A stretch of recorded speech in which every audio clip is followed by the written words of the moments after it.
Well, David, Good stuff. I'm glad that you're able to do this today. I'm excited to chat with you a little bit about your work. Well, I'm excited to be on the show. Thank you. Thanks. So you've been an Artist Network member for many, many years. I know you've been at a lot of our outdoor shows, the Riverdale Art Walk and Art Walk in the Square. It's a little bit different this year because we're all online. Maybe you could talk a little bit about your work for the people who don't know that much about you, who might not have seen you in the past, or maybe just want to learn a little bit more about your practice. Well, the thing is, if you go onto the site, you'll see I've got a lot of categories, and that's because I enjoy doing a lot of things.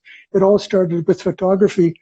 When I was working downtown, I rode my bicycle for about 25 years to work, and I photographed everything that I found on the road, and that's in my book called, if I may be so crass, there's my book, the Road Art Collection, and you'll see these on my site. Anyway, so that was fun. That's what got started, and that's when I joined the Artist Network, because photography was part of it as well as painting. Right. And so moving on, I started to do other things, and that was the Elderly Leaves series, which you can see right here. The ginkgo leaf that started that Elderly Leaves series. And then I started to do silkscreen painting, which is there. Oh. And that's so much fun. Like this going from photography and Photoshop and all that stuff to actually hands-on physical painting. That's what I love. And recently starting pastels. So that's all a lot of fun, and I'm thoroughly enjoying it. And nice to have the opportunity to again participate in the Art Walk at Don Mills. Well, the Art Walk online on Don Mills. So, David, what you're doing a lot of different mediums there, or like different. You have so many different interests. What are you practicing? Like, what are you focused on right now? Right now, it's a silkscreen painting. And let me just show you what they look like prior to what you see on online. They're very dull. You paint them with dyes, silk dyes. Back in the tie-dye day, that's what people were using, right. And it's a wonderful medium. And let me just show you. So that's what it looks like before being screened, and I will then use wallpaper paste as the movement, and then pull down with that and transfer to paper. So how do you get to that first stage? Like maybe, like, I don't know if everybody really knows that practice as well as maybe other practices. How do you actually create the screen? Like, how do you get that image on the screen? Like, is that? It's a little trouble hearing. I'm sorry, but basically, I take walks in my neighborhood. I live in an apartment, so there's no garden, there's none of that. So I walk in the neighborhood, and fortunately, many of the people in their front lawns have converted to gardens. Right. Lots of wildflowers, weeds, all kinds of gorgeous things. And so that's what influenced me using this series. And it's just an overwhelming color. It's color, shape, texture, and my paintings are the silkscreen paintings are basically based on flowers. They're not true flowers. It's just the impression, and that's what I like. Anyway, digress. I've always enjoyed the Impressionists. I would say I'm sort of the same. There's something about people might ask you like, oh, what's that specific flower? Or what's the specific thing that you're drawing? Or where exactly was that? And really, it's sort of an impression and a feeling that you have when you're potentially out there and it's just experiencing it. And then this is sort of a reflection of that. Like that's sort of how I work. And your work seems to be a little bit like that too with your silk screens, where it's sort of like maybe a reflection of that walk that you had that day or that week. Exactly. I take shots with my camera just as a reminder. Do things have 5 petals, 4 petals? I mean, there has to be some reality. And then, but anyway.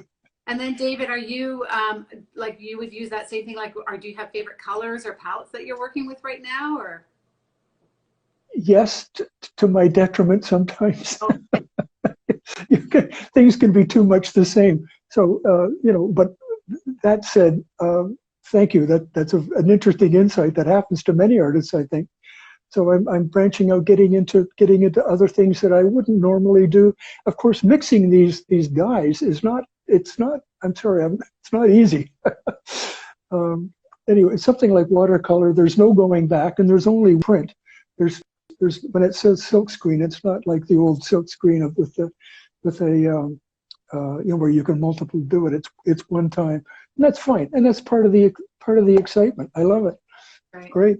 Yeah. So, David, how are you finishing your pieces? They look like they're all like really nicely framed in white. Like that would fit in a lot of different environments and homes, and then that your art, the image just pops. It seems to me like are most of your things framed in white? Is that how you're presenting your? Most are framed in white. Because I'm doing many things with the many subjects. I've discovered that I purchased my frames from Desires. Okay, yeah. So I can. It allows me to change things if I need to.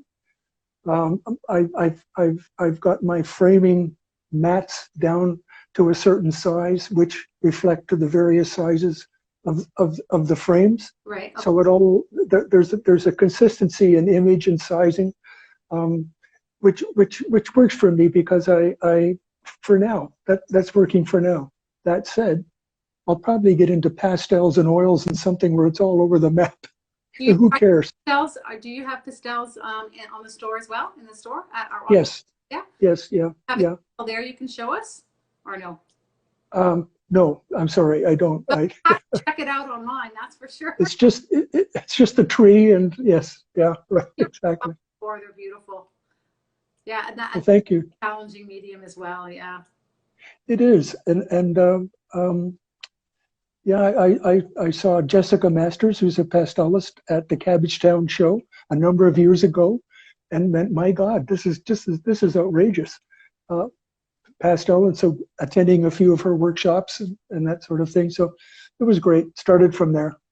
Well, it's great that you're inspired by another local artist that you can actually take a course with or a class with, or work with to learn.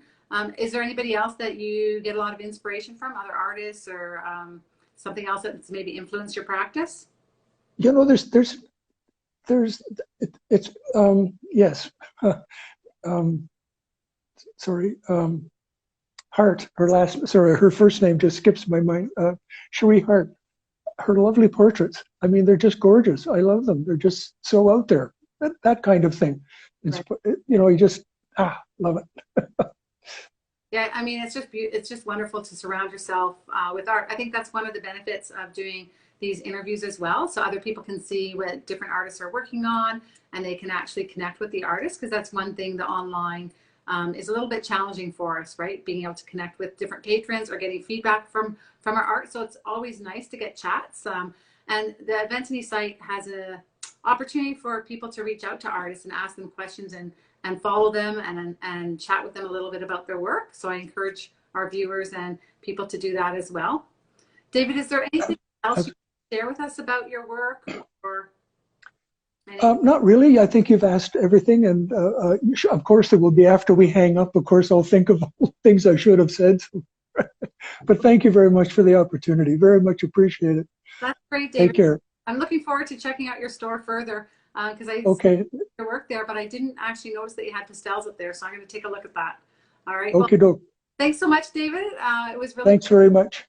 And thanks for Take care. Bye-bye.